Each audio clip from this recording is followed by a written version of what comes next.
You wake up, check your phone, and the chaos begins. News, notifications, deadlines, people pulling at you, the world demanding more than you have. You feel like you're drowning, but not in water, in the invisible pressure of everything. You're not weak, you're not lazy, but something inside you whispers, you don't have control. You never did. And maybe that's the worst feeling of all, powerlessness. Powerlessness in a world that moves too fast. Powerlessness in the face of pain you can't fix. Powerlessness when life doesn't care how hard you try. We've all been there, when everything outside of you is chaos and everything inside you just wants to disappear, so you escape. You numb, you doom scroll, you fantasize about quitting everything. Because if you can't control the world, you might as well stop trying, right? Wrong. That's where Marcus Aurelius speaks. Not as an emperor, not as a philosopher, but as a man who felt the same way and wrote through it. He faced plague, betrayal, war, the collapse of everything he was supposed to hold together, and still, he didn't break.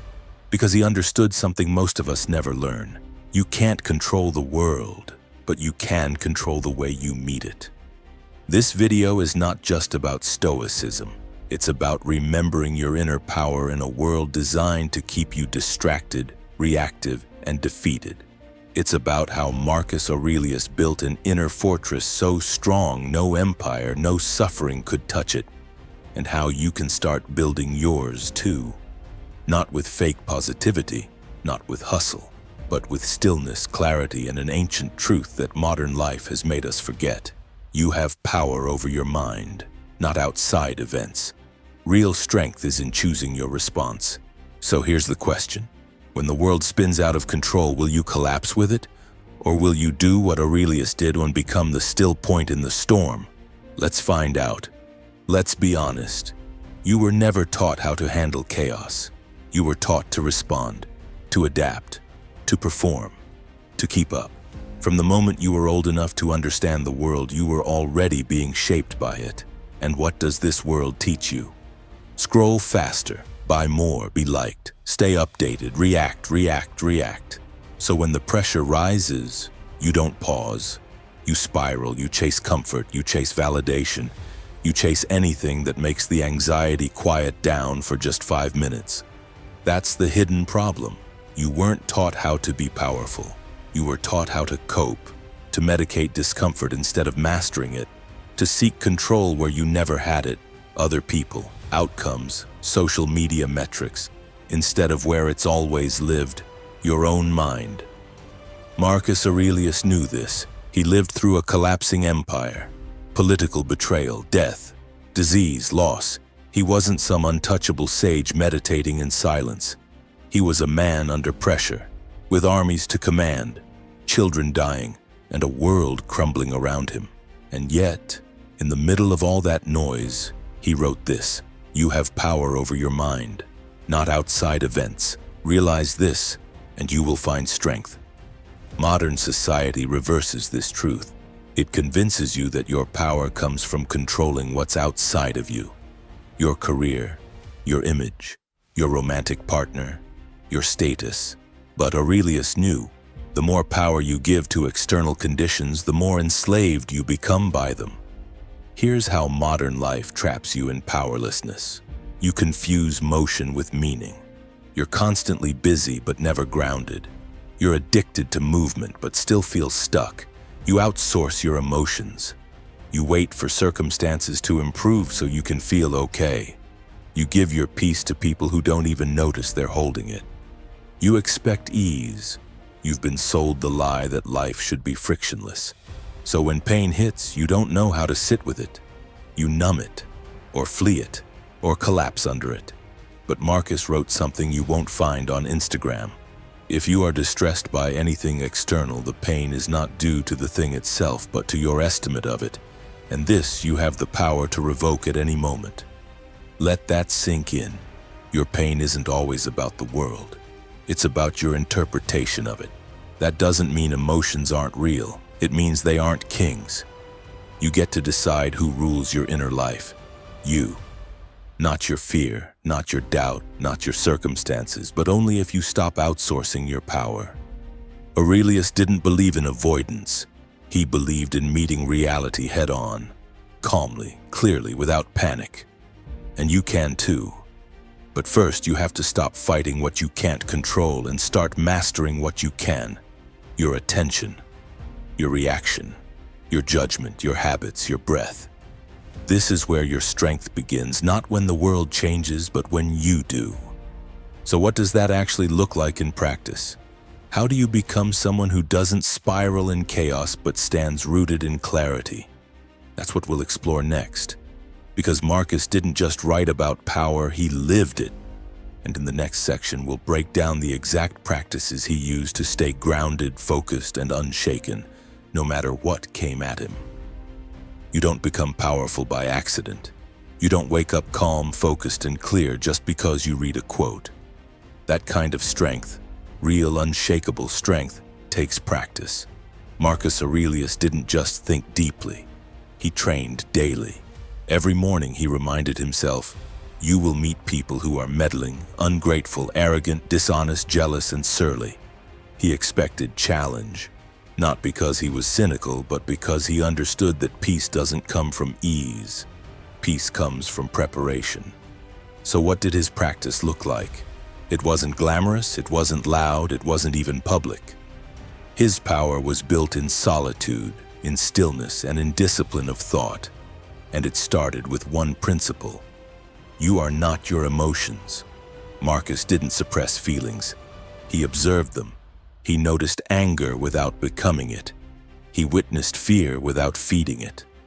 In one of his most powerful reflections, he wrote, "Choose not to be harmed and you won't feel harmed. Don't feel harmed and you haven't been." That's not delusion. That's power. Here are 3 key practices he used, ones you can start using today. 1. Voluntary discomfort. Marcus Aurelius embraced hardship not because he loved pain, but because he knew that avoiding discomfort makes you weak. He would sleep on hard beds, limit his indulgences, push back against luxury. Not to punish himself, but to remind himself that he didn't need more than what was essential. This was his quiet rebellion in a world obsessed with excess. Try it. Go without something you think you need for one day. Comfort, validation, distraction. Then ask, who am I without this? That's where your strength begins. 2. Premeditatio malorum, expecting the storm. Marcus practiced a Stoic mental exercise called premeditatio malorum, the premeditation of evils. He imagined what could go wrong, not to worry, but to prepare. Before every day began, he asked himself, what could challenge me today? Who might disappoint me? What discomforts might I face? By mentally preparing for chaos, he was rarely shocked by it. You can do the same. Before your next important task, ask, what could go wrong, and how will I respond with strength? This isn't pessimism, it's mental armor. 3. The view from above, shifting perspective. When life felt overwhelming, Marcus zoomed out, way out. He imagined himself rising above the city, above the empire, watching human drama unfold from a cosmic distance. Why? Because up there your problems shrink, your ego loosens, your fear starts to feel smaller. In his words, think of the whole of existence and the eternity behind and ahead of it, and consider how small your part is in it. That's not meant to make you feel worthless. It's meant to remind you, you are not your problems. You are not the center of the storm. You are the awareness watching it pass. These 3 practices, discomfort, premeditation, perspective, became the foundation of an empire within him, a place no chaos could shake. And that's the Stoic path, not to be unfeeling, but to be unmoved by what doesn't deserve your soul. You don't need to be a Roman emperor to follow this path. You just need to make one decision. I will stop waiting for the world to make me feel powerful. I will become powerful where the world has no reach, inside my own mind. You have power over your mind, not outside events. Realize this and you will find strength. Marcus Aurelius. If you remember one thing from this video, let it be that. Because that sentence, it's not just philosophy, it's a life raft. When the world is loud, when the future is uncertain, when your body aches with stress and your mind wants to quit. You don't need more stimulation. You don't need more opinions. You don't even need more motivation. You need that one sentence.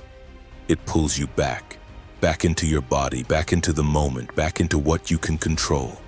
Not their approval, not their reaction, not the algorithm, not the noise. Just your response, your breath, your discipline, your focus. That's where real power lives. But here's the secret. Most people don't want that kind of power. They want control without responsibility. They want calm without inner work. They want success without sacrifice. That's why they scroll. That's why they rage. That's why they escape. Because being powerful inside, that takes effort and silence and self-confrontation. But if you're still here, you're not most people. You're ready. You're ready to stop blaming what's outside. You're ready to stop waiting for the world to calm down. You're ready to build something stronger inside yourself.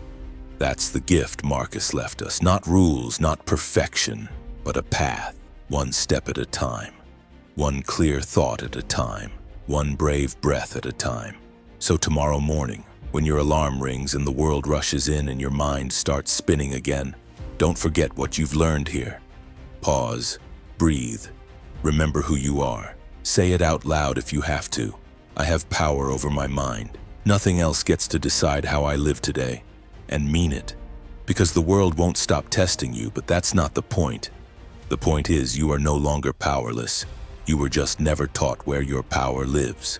Now you know. So start using it. Sound off in the comments if you followed Stoicism philosophy and how did it help you in your life. See you there. You can subscribe to support the channel. Stay consistent.